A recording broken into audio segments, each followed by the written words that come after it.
10 cosas que predican en la iglesia, que no están en la Biblia. Aunque no lo creas, hay frases muy famosas y afirmaciones que escuchamos todos los días, tanto en nuestra vida diaria como en las propias iglesias, que damos por hecho que están en la Biblia, pues así se nos ha hecho creer desde siempre, pero que en realidad son falsas, ya que no aparecen en ninguna página de las Sagradas Escrituras. Hoy te revelaré 10 de ellas, algunas de las cuales seguramente te causarán un gran impacto. Número 1.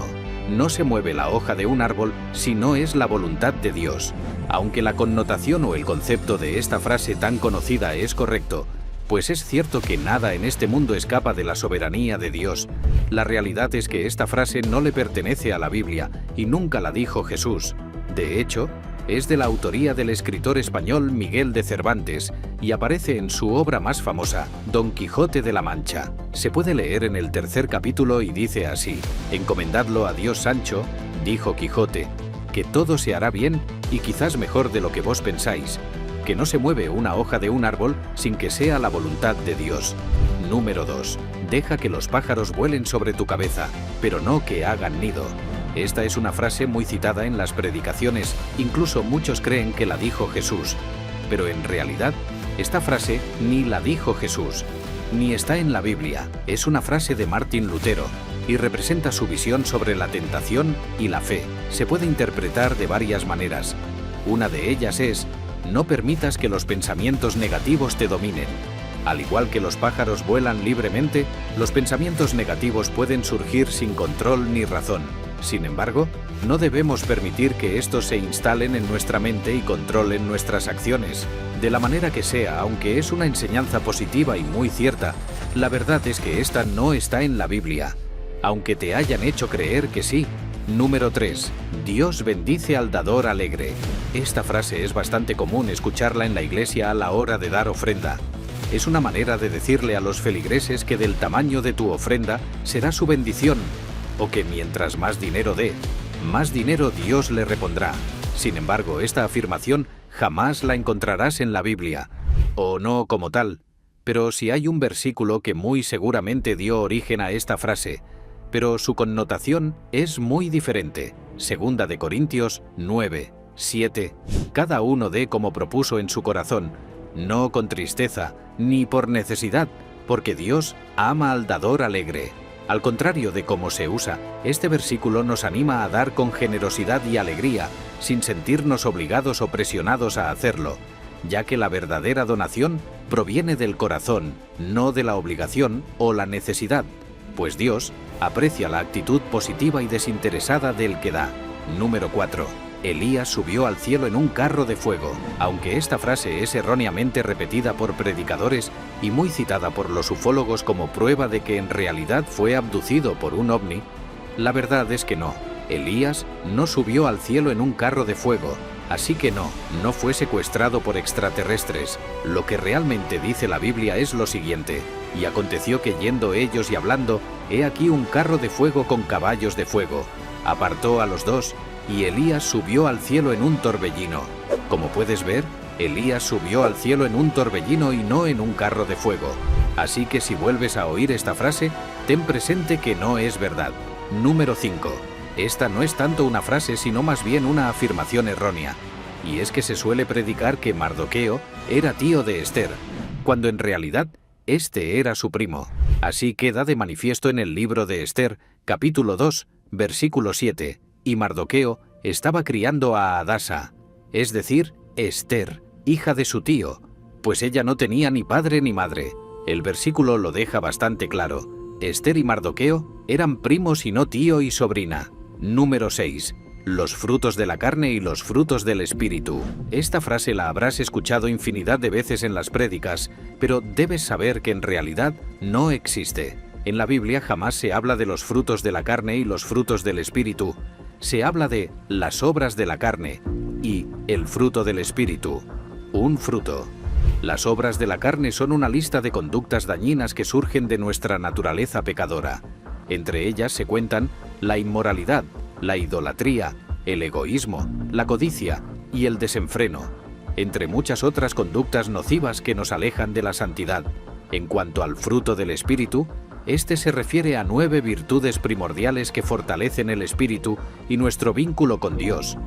Estas son amor, gozo, paz, paciencia, benignidad, bondad, fe, mansedumbre y templanza. Número 7. Dios ama al pecador pero aborrece al pecado. Dicen que una mentira dicha 1000 veces se convierte en una verdad, y este puede ser el caso de esta célebre frase que tanto se repite en las iglesias y en el día a día. Dios ama al pecador pero aborrece el pecado. Es una frase que se suele citar como una enseñanza de la Biblia, pero en realidad no existe en las Escrituras. Sin embargo, sí existen otras referencias que dejan ver que Dios ama a todos por igual, incluso a los pecadores. Una de ellas la encontramos en Romanos 5:8. Mas Dios muestra su amor para con nosotros, en que cuando aún éramos pecadores, Cristo murió por nosotros. También en Primera de Juan 1:9. Si confesamos nuestros pecados, Él es fiel y justo para perdonar nuestros pecados y limpiarnos de toda maldad. Número 8. Todos somos hijos de Dios. Esta frase no solo no existe en la Biblia, sino que, de hecho, la contradice. Aunque nos gustaría pensar que sí, la verdad es que no todos somos hijos de Dios, y esto queda claro en Juan 1:12. Mas a todos los que le recibieron, a los que creen en su nombre, les dio potestad de ser hechos hijos de Dios. Este versículo es bastante explícito en cuanto al hecho de que solo aquellos que recibieron a Jesús y creen en su nombre tienen la potestad de ser hijos de Dios, y es que incluso el diablo tiene hijos, y esto también es una verdad bíblica, una que podemos encontrar en Primera de Juan, capítulo 3, versículos 10 al 12. En esto se manifiestan los hijos de Dios y los hijos del diablo. Todo aquel que no hace justicia y que no ama a su hermano no es de Dios. Porque este es el mensaje que habéis oído desde el principio, que nos amemos unos a otros. No como Caín, que era del maligno y mató a su hermano. Ahora bien, lo que sí es cierto es que todos somos creación de Dios, pero son nuestras acciones y nuestra fe lo que nos convierte, o no, en hijos de Dios. Número 9. Porque el diablo vino a robar, matar y destruir. Si bien esta creencia sí está fundamentada en la Biblia, el versículo no dice específicamente que se trate del diablo. Verás, esta frase está contenida en Juan capítulo 10, versículo 10. El ladrón no viene sino para hurtar y matar y destruir. Yo he venido para que tengan vida y para que la tengan en abundancia. Como puedes ver, la Biblia habla de el ladrón, no específicamente del diablo. Es por eso que este versículo se puede interpretar de varias maneras. Pues si bien con el ladrón podría estarse refiriendo al maligno, al analizar el capítulo 10 de Juan, encontramos que este habla acerca de los falsos maestros, los falsos profetas, y es en este contexto en que Jesús emite esta frase. Por lo tanto, al menos en este caso, son los falsos profetas los que vienen a robar, matar y destruir. Número 10. Para cerrar con broche de oro nuestra lista, tenemos otra afirmación que se ha predicado como una verdad bíblica desde los principios mismos del cristianismo, pero que en realidad no tiene ningún fundamento real. Esta es que María Magdalena era prostituta. Aunque esto es algo que se ha dado por cierto a lo largo de los siglos, la verdad es que no hay un solo texto en la Biblia que afirme esto. De hecho, este podría ser uno de los malos entendidos más grandes de la historia.